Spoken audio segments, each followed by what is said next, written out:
Hello नमस्कार मित्रांनो, मी तुमचा मित्र अतुल भातकडे स्वागत करतो तुमचं माझ्या YouTube चॅनलवरती।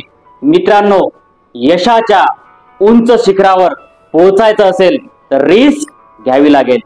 जी लोक जगावेगळं करण्याचं ध्येय ठेवतात त्यांना समाज सहजासहजी स्वीकारत नाही।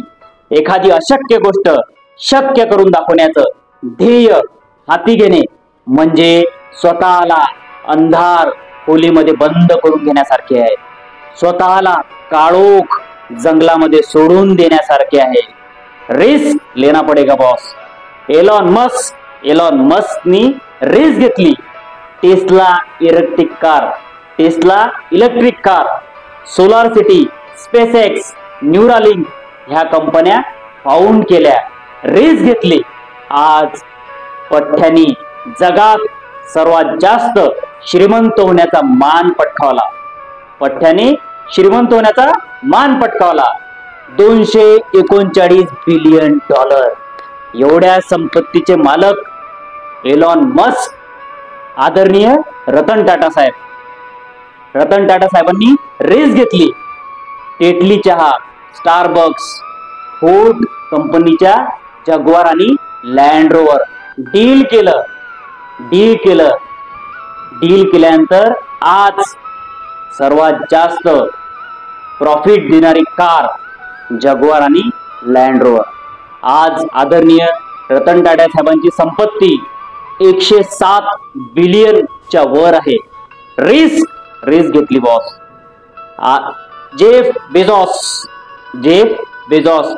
1994 मध्ये कंपनी फाउंड केली, रिस्क घेतली। 9 वर्ष झिरो इन्कम 9 वर्ष रिस्क होती बॉस। आज जगात ब्रँड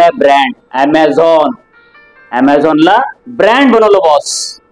आज जेफ बेझोसची संपत्ती 217 बिलियन डॉलर एवढ्या संपत्तीचे मालक जेफ बेझोस।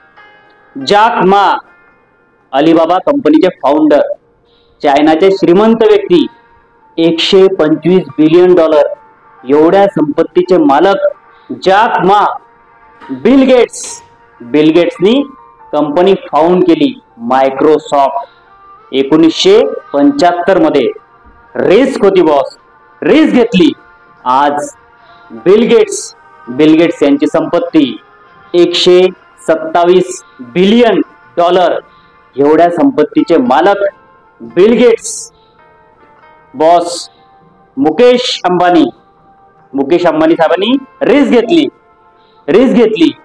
15 फेब्रुवारी 2007 रोजी एक कंपनी फाउंड केली, जिओ कंपनी फाउंड केली।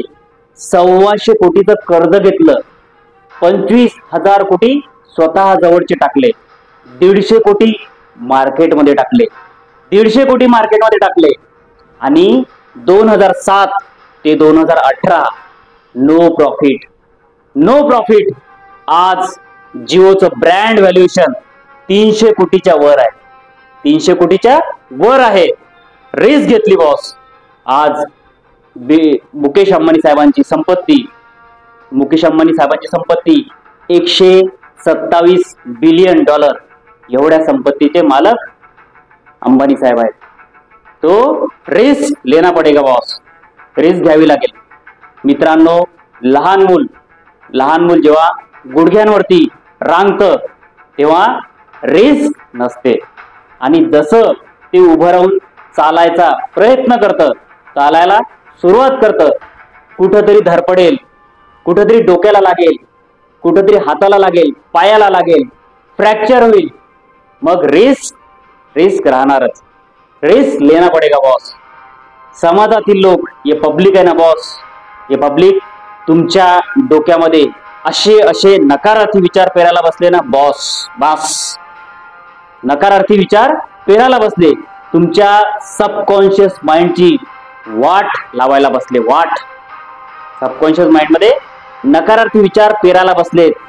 नको तू करू नको, हे तुला हे जमणार नाही, नको तुला हे शक्य नाहीये, तुझ्या बसची बात नाहीये।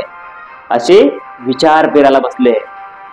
हे समाज आहे ना बॉस, या समाजातील लोक, हे पब्लिक आहे ना, तुमच्या स्वाभिमानाची कधीच पर्वा करत नाही. तुमच्या ब्रेनमध्ये, तुमच्या मेंदूमध्ये एखाद्या बिझनेसची कल्पना तयार होऊ द्या. त्या बिझनेसच्या कल्पनेचं चित्र तुमच्या ब्रेनमध्ये तयार करा आणि ते चित्र रोज तुमच्या डोळ्यासमोर दिसू द्या. रोज तुमच्या डोळ्यासमोर दिसू द्या. त्या बिझनेसचे विचार तुमच्या मनामध्ये रुजवा आणि त्या विचारांवरती स्वतःला काम करायला सांगा.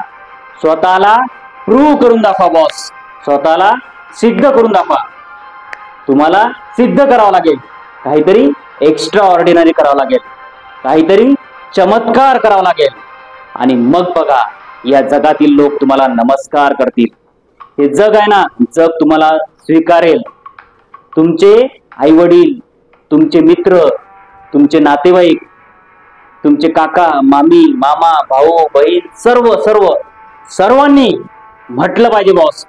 पठ्ठ्यानी ना जे म्हटलं ते करून दाखवलं बॉस. जे म्हटलं ते करून दाखवलं.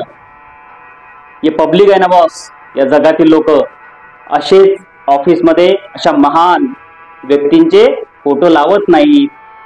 अशा महान व्यक्तींचे, कीर्तिवंत लोकांचे व्हिडिओज स्टेटसला ठेवत नाहीत. त्यांनी स्वतःला सिद्ध करून दाखवलं, रिस्क घेतली, स्वतःला प्रूव्ह करून दाखवलं. मग सोन्या, माझ्या बबड्या, तुला स्वतःला प्रूव्ह करून दाखवा लागेल. स्वतःला सिद्ध करून दाखवा लागेल. स्वतःला काहीतरी चमत्कार करून दाखवा लागेल. त्याग, संघर्ष आणि इच्छाशक्ती, जिद्द आणि प्रगल्भ इच्छाशक्ती, दृढ संकल्प असल्याशिवाय माणूस स्वतःला सिद्ध करू शकत नाही. किती लोक माझ्याशी सहमत आहेत? किती लोक माझ्याशी सहमत आहेत? सो प्लीज, तुम्हाला जर हा व्हिडिओ आवडला असेल तर please like, share and subscribe this channel. पुन्हा भेटूया नवीन संकल्पना, नवीन व्हिडिओ आणि नवीन माहिती घेऊन. तोपर्यंत थँक्यू, बाय.